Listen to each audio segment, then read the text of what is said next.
Él hablaba 9 idiomas, pero el mundo solo veía a un invisible.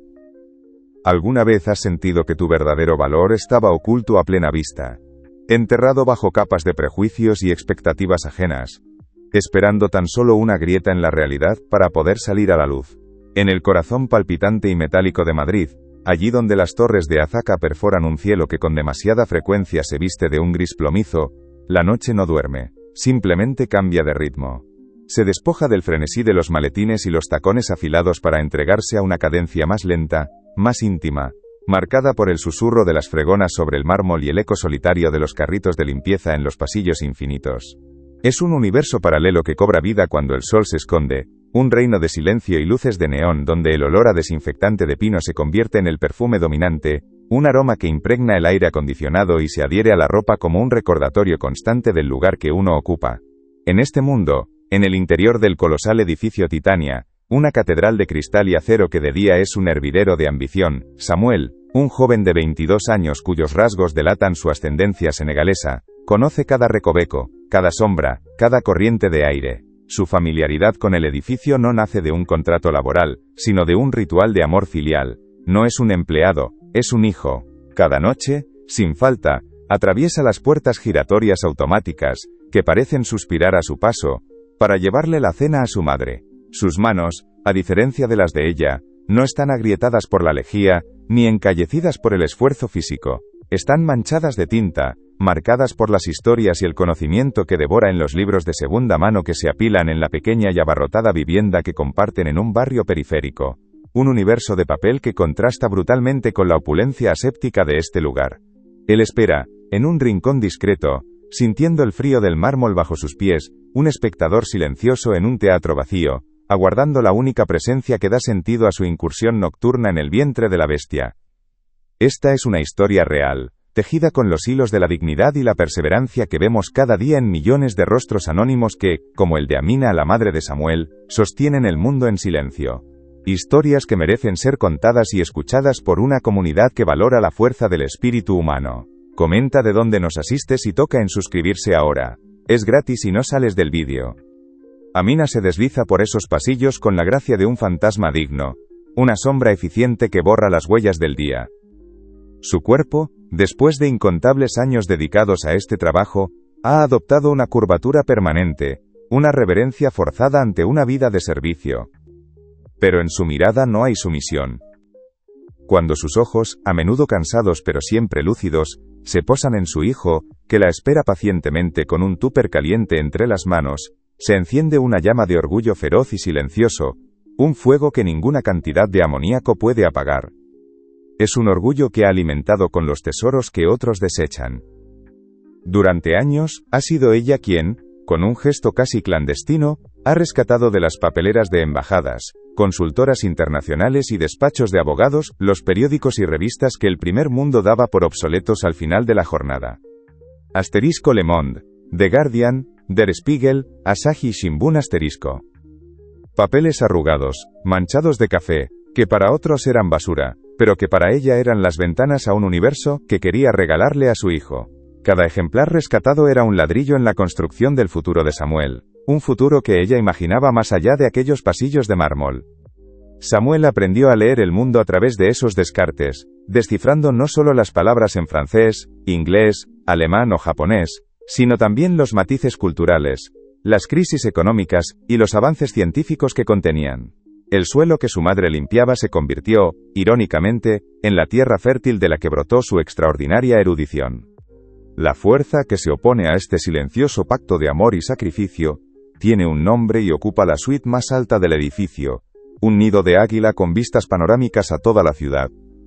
Es el señor Al-Jamil, un magnate árabe de la tecnología y el sector inmobiliario, un hombre cuya presencia es tan abrumadora como el imperio que ha construido. No necesita alzar la voz para llenar una sala, su sola existencia parece alterar la densidad del aire. Le precede siempre una estela de su perfume personal, una mezcla amaderada y especiada de oud, un aroma caro y exótico que se adhiere a las alfombras y a la memoria marcando su territorio. Un aura de impaciencia palpable le rodea como un campo de fuerza, una intolerancia casi física hacia la lentitud, la ineficiencia y sobre todo, la invisibilidad de aquellos que considera inferiores. Para un hombre como Al-Jamil, personas como Amina no son realmente personas. Son parte del mobiliario funcional del edificio, extensiones de las fregonas y los plumeros que manejan, tan invisibles y reemplazables como una bombilla fundida. Cuando su mirada se cruza con la de Samuel, no ve a un joven brillante ni a un hijo devoto.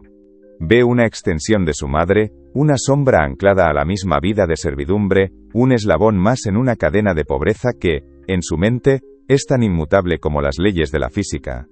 Sus gestos son afilados, económicos, como si cada movimiento estuviera calculado para maximizar el rendimiento. Su mirada no observa, evalúa. Escanea a las personas y los objetos en busca de su valor monetario, de su utilidad inmediata. Y su sonrisa, cuando aparece, es una fina línea de condescendencia, un gesto que no ofrece calidez, sino que confirma la distancia insalvable entre su mundo y el de los demás. En la cima de su torre, el aire es enrarecido, y la humanidad, un concepto abstracto. El conflicto, que llevaba años gestándose en el silencio de las miradas y los gestos no correspondidos, estalla en una noche de furia eléctrica. Una tormenta de verano, violenta y repentina, azota la ciudad, y los relámpagos iluminan intermitentemente los pasillos desiertos del Titania, convirtiendo las ventanas en pantallas gigantes que proyectan el caos del exterior. Dentro, en la suite de Al-Jamil, se libra otra tormenta. Un acuerdo multimillonario con un consorcio internacional, la joya de la corona de su última expansión, pende de un hilo finísimo. Las barreras, aparentemente insuperables, no son económicas, sino culturales y lingüísticas. Sus potenciales socios japoneses, alemanes y rusos, cada uno con sus propios códigos de honor, sus protocolos y sus susceptibilidades, han formado un nudo gordiano de desconfianza, que ninguno de sus asesores, con sus másteres en Wharton y Harvard, ha sido capaz de desatar. La frustración de Al-Jamil es un animal enjaulado. Camina de un lado a otro de la planta vacía, con el teléfono pegado a la oreja, su voz un trueno que reverbera contra los cristales. Grita a sus subordinados en un árabe rápido y cortante, salpicado de un inglés técnico y agresivo, buscando culpables para una situación que se le escapa de las manos. El olor a oud se mezcla ahora con el olor a ozono de la tormenta, creando una atmósfera densa y cargada. Es en una de esas idas y venidas furiosas, al doblar un recodo del pasillo principal, cuando su mirada enfurecida se posa sobre una figura sentada en un banco de espera de diseño. Es Samuel, ajeno al drama corporativo, esperando a que su madre termine su turno, con un libro de bolsillo de páginas amarillentas abierto sobre las rodillas. La mera presencia del chico, su calma, su quietud en medio de su tormenta personal, actúa como un detonante para la ira contenida del magnate. La irritación de Al-Jamil es un ácido que le sube por la garganta. Ver a Samuel allí, tan tranquilo, tan absorto en su pequeño mundo de papel, mientras el suyo se desmorona, es una afrenta personal, una disonancia insoportable. Se detiene en seco, sus carísimos zapatos italianos de cuero produciendo un chirrido casi imperceptible sobre el suelo pulido. El silencio que sigue es pesado, roto solo por el murmullo lejano de la lluvia contra los ventanales y el zumbido eléctrico de su propia rabia. Samuel, sintiendo el cambio en la atmósfera, levanta la vista del libro lentamente, sus ojos encontrándose con la mirada glacial del magnate. Al-Jamil ni siquiera se molesta en ocultar su desprecio. Con un gesto de la barbilla, un movimiento mínimo pero cargado de un desdén monumental, señala al chico y a su entorno, como si su sola existencia fuera una mancha en la perfección de su edificio. Y entonces las palabras caen, afiladas y pesadas como fragmentos de hielo. ¿No tienes nada mejor que hacer que perder el tiempo aquí? Su voz, aunque no es un grito, tiene la cualidad cortante del acero. El mundo no es para los soñadores. La frase queda suspendida en el aire, un veredicto, una sentencia final sobre la vida y el futuro de Samuel. Pero algo inesperado ocurre en el interior del joven. Normalmente, se habría encogido, habría murmurado una disculpa y habría bajado la mirada, aceptando su invisibilidad. Pero esa noche no. Esa noche, el cansancio acumulado en los ojos de su madre, las humillaciones silenciosas, los sueños postergados y una vida entera sintiéndose un fantasma, todo ello se cristaliza en un único y sobrecogedor instante de tranquila audacia. Una calma extraña se apodera de él, una certeza fría y afilada que endurece su columna vertebral. Samuel no aparta la vista. Por primera vez en su vida, no se siente como el hijo de la limpiadora, sino como él mismo. El miedo, ese compañero constante, se disipa, reemplazado por una claridad abrumadora. Sostiene la mirada de Al-Jamil, un acto de insurrección silenciosa, que altera fundamentalmente la dinámica de poder en ese pasillo vacío. Cierra suavemente el libro, el gesto es deliberado y sereno, y lo coloca a su lado en el banco. El sonido de la cubierta de cartón contra el cuero sintético es el único ruido en un silencio que se ha vuelto denso, expectante. El aire parece vibrar. Luego, habla. Su voz no es fuerte, pero posee una resonancia inusual en la acústica del mármol, una cualidad timbrada y segura que parece venir de un lugar muy profundo. No hay temblor, no hay duda, solo una firmeza que sorprende incluso a sí mismo. Con el debido respeto, señor, comienza, las palabras formales creando un contraste casi surrealista con la tensión del momento, no pierdo el tiempo. Hace una pausa, permitiendo que la frase se asiente, que desafíe la premisa del magnate. Y entonces, lanza la frase que lo cambiará todo, una simple declaración de hechos que en ese contexto suena a un trueno. De hecho, hablo 9 idiomas. La afirmación queda flotando entre ellos, tan improbable, tan fuera de lugar, que por un segundo parece un error, una mala traducción de la realidad. En los ojos de Samuel no hay arrogancia, solo la tranquila presentación de una verdad que ha llevado oculta durante demasiado tiempo. El mundo, para él, nunca ha sido solo para soñadores. Ha sido un texto complejo y fascinante que ha pasado años aprendiendo a leer en todas sus lenguas originales. Y en ese instante, frente al hombre que lo ve como una nada, decide, por fin, empezar a traducir. La risa de Al-Jamil no fue una carcajada, fue un sonido seco, un espasmo gutural, como el de un motor que se niega a arrancar en una mañana helada. Un resoplido de desdén, que arrugó la comisura de sus labios, y le dijo a Samuel, sin necesidad de más palabras, que su afirmación no era solo una mentira, sino un insulto a la inteligencia, una grieta inaceptable en el orden natural de las cosas. El eco de ese desprecio rebotó en el mármol y se quedó flotando en el aire, más pesado y frío que antes. Comenta desde dónde nos ves, y pulsa en suscribirse ahora, es gratis si no sales del vídeo. Para Samuel, cada idioma era una habitación secreta en su mente, un refugio construido con los titulares arrugados que su madre rescataba de la basura. El japonés era un jardín de cerezos y haikus, el alemán, una catedral de lógica y filosofía, el ruso, una novela de invierno profunda y melancólica. Eran 9 mundos que le pertenecían, 9 universos tejidos con tinta y sacrificio.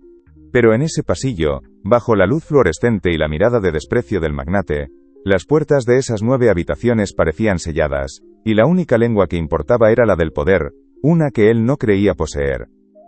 Pero, ¿cómo se traduce la verdad a un hombre que solo entiende el idioma del dinero? ¿Cómo se demuestra el valor de un océano a quien solo ve el reflejo de su propio rostro en la superficie?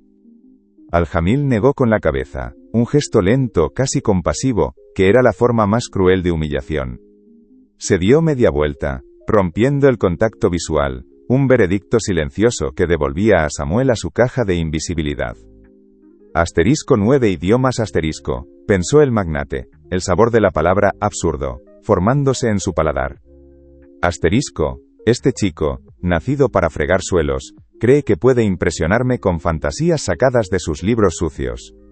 El mundo tiene un orden, y él está en la base asterisco.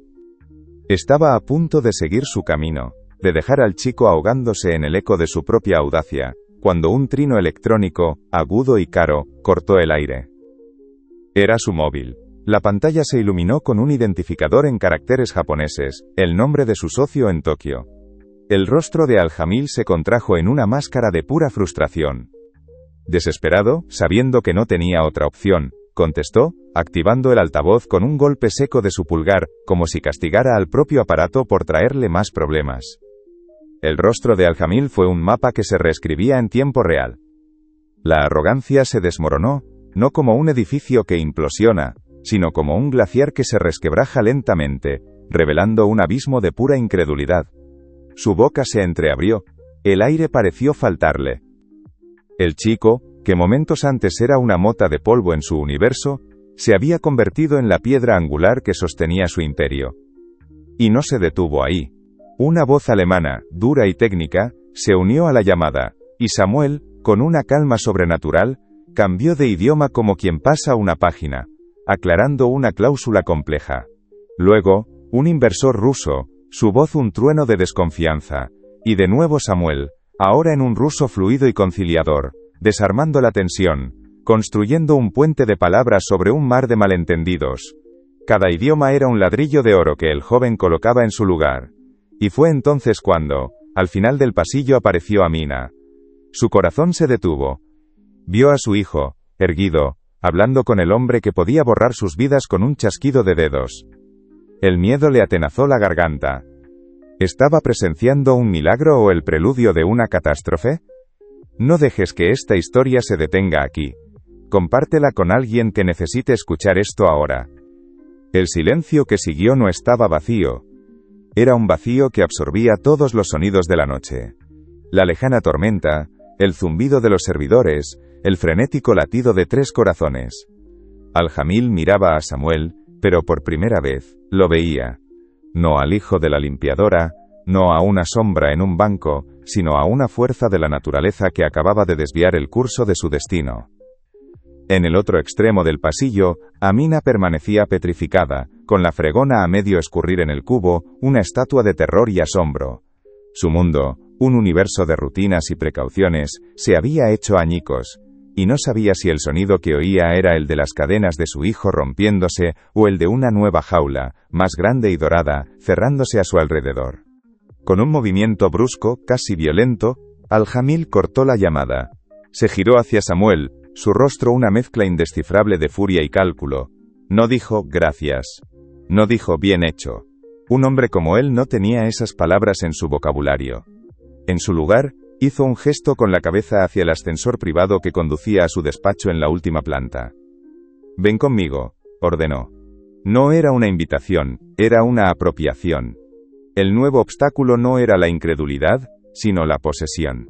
Samuel ya no era invisible, se había convertido en un activo, una herramienta de precisión que el magnate pretendía usar hasta el límite. Mientras subían en el silencio metálico del ascensor, Al-Jamil observaba el reflejo de Samuel en el acero pulido. No veía a un joven asustado, sino un enigma. Asterisco. ¿De dónde ha salido este chico? Asterisco, se preguntó, el aroma a oud llenando el pequeño espacio como una declaración de poder. Asterisco no es un chico. Es una llave. Una llave maestra que ha aparecido en el llavero de una sirvienta asterisco. El pensamiento no le producía admiración sino una fría y excitante sensación de oportunidad. La puerta del despacho se abrió a un panorama de poder absoluto. Un ventanal inmenso mostraba Madrid a sus pies, una galaxia de luces parpadeando bajo la tormenta. Al-Jamil no perdió el tiempo. Arrojó sobre una mesa de cristal un fajo de documentos, un mapa de su guerra corporativa. Habló durante casi una hora, un monólogo febril en árabe y en inglés, desgranando no solo los problemas del idioma, sino las traiciones, las sospechas, los egos heridos, que estaban a punto de costarle una fortuna. La presión en la sala era asfixiante. Samuel sintió que el aire se le escapaba de los pulmones. Miró las luces de la ciudad allá abajo, cada una un sueño, una vida. Por un instante quiso volver al rincón del pasillo, al olor a desinfectante, a la seguridad de su libro de bolsillo. Quiso desaparecer. Pero entonces, vio el reflejo de su madre en el cristal, su espalda curvada, su dignidad silenciosa. Sintió el tacto áspero de cada periódico que ella había rescatado para él, cada palabra que había aprendido como un acto de rebelión silenciosa. Aquella herencia no era una carga, era su armadura. Respiró hondo, el aire de la cima ya no le asfixiaba, le llenaba. Se giró, se acercó a la mesa, y con una mano que no temblaba, cogió el primer documento. Si estás sintiendo cada momento de este viaje, deja un corazón en los comentarios para que yo lo sepa. El problema no es la traducción, señor Al-Jamil, dijo, su voz tranquila cortando la tensión como un bisturí. Es el respeto. Las palabras de Samuel, es el respeto, quedaron suspendidas en el aire enrarecido de la cima, una verdad tan simple y tan demoledora, que pareció absorber todo el oxígeno de la sala. Al-Jamil lo miró fijamente, sus ojos oscuros entrecerrándose, procesando la audacia. Por un instante, pareció que la furia volvería a estallar. En su lugar, una sonrisa gélida, afilada como un cristal roto, se dibujó en su rostro. Demuéstralo, siseó, y con un gesto amplio, señaló la mesa de cristal cubierta de documentos y fracasos. Demuéstrame el respeto que vale 1.000 millones de euros. La presión cayó sobre Samuel como una luz. Cada papel era una trampa. Cada cláusula un abismo. Las luces de la ciudad allá abajo parpadeaban como 1.000.000 de ojos juzgándole. Sintió el vértigo, el impulso primario de huir, de volver a ser invisible, de refugiarse en el olor a pino y en la seguridad de sus libros de bolsillo. Pero entonces, en el reflejo oscuro del ventanal, no se vio a sí mismo. Vio la espalda curvada de su madre, su movimiento rítmico y silencioso a través de los pasillos infinitos. Sintió en sus manos el tacto de los periódicos rescatados de la basura, la textura de cada palabra que ella le había regalado. Esa herencia no era una cadena, era una armadura. Respiró hondo, anclándose en esa certeza. Levantó la vista y miró directamente a los ojos del magnate, sin miedo. El problema no es lo que dicen sus documentos, señor Al-Jamil. Es lo que no dicen. Y comenzó a hablar, no de cifras, sino de personas. Le explicó el concepto de asterisco nemawashi asterisco, el sutil arte japonés de construir consensos antes de una reunión, algo que su equipo, con su agresividad occidental, había profanado. Le habló de la obsesión casi sagrada del ingeniero alemán por la asterisco Langlevig-Kate asterisco, la durabilidad a largo plazo, una garantía que no estaba en el contrato sino en la confianza. Estaba traduciendo mundos, no palabras. Al-Jamil escuchaba, petrificado. El desprecio en su rostro se fue agrietando, dando paso a una incredulidad atónita. Este chico no le estaba ofreciendo una solución, le estaba dando una lección. Con una calma que desmentía la tormenta que se libraba a su alrededor, Samuel tomó el teléfono de la mesa. Llame al señor Tanaka, por favor. Active el altavoz. Y permítame que sea yo quien hable primero. Lo que siguió no fue una llamada de negocios. Fue una ceremonia de restitución. Samuel, en un japonés impecable y ceremonial, no habló del acuerdo. Ofreció una disculpa sincera en nombre de la compañía por la falta de sensibilidad cultural, reconociendo la ofensa involuntaria. Reconstruyó el puente del honor palabra por palabra. Luego, con el socio alemán, su tono se volvió preciso, técnico, anticipando dudas y demostrando un profundo respeto por su pericia.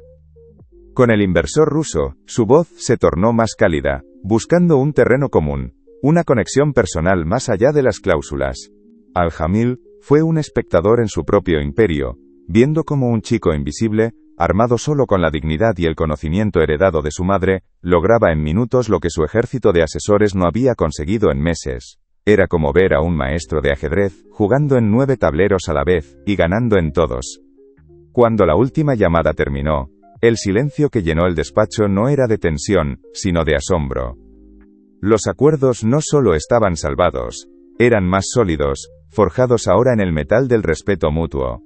Al-Jamil se acercó lentamente al ventanal, dando la espalda a Samuel. Contempló la ciudad que yacía a sus pies. Mañana. 9 de la mañana, dijo, su voz extrañamente ronca, sin volverse. No vengas a traer la cena. Ven a dirigir el nuevo Departamento de Comunicación Internacional. No fue una oferta. Fue la rendición de un rey ante una fuerza que no podía comprender pero que sabía con certeza absoluta que necesitaba poseer. La tormenta amainaba. Los primeros y tímidos rayos de sol se abrían paso entre las nubes, tiñendo el horizonte de un naranja esperanzador. Samuel miró ese amanecer, el primero de su nueva vida, y comprendió. Todo el conocimiento que había absorbido en la penumbra, no era para escapar de su mundo, sino para cambiarlo desde dentro. El verdadero poder no residía en la cima de una torre, sino en la profundidad de tu historia, en el valor invisible que llevas dentro y que nadie puede arrebatarte. El botón rojo de suscripción está aquí abajo, al lado de mi nombre, haz clic en él y ven a la siguiente historia. Cuando el ascensor privado se abrió de nuevo en el vestíbulo desierto, Amina seguía allí, esperándole, una figura inmóvil junto a sus herramientas de trabajo.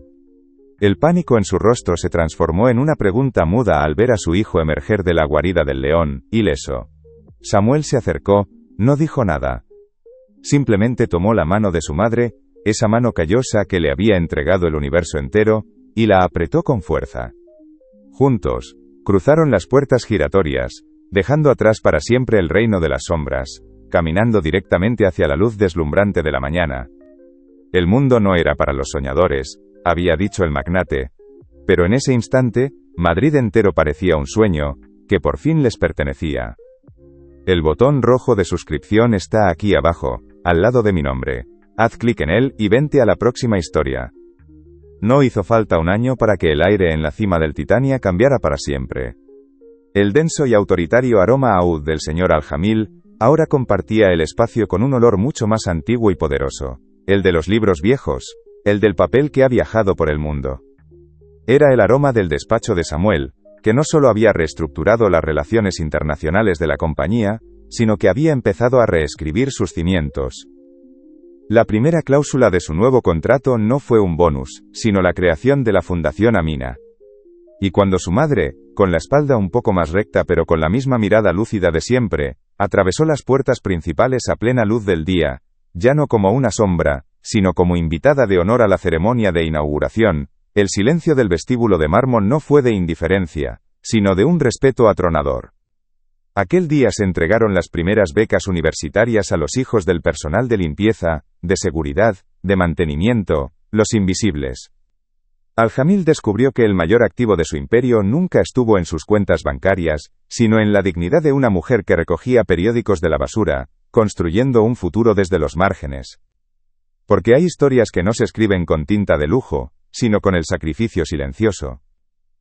Historias que demuestran que, para cambiar el mundo, a veces solo hace falta que alguien se atreva por fin a traducir.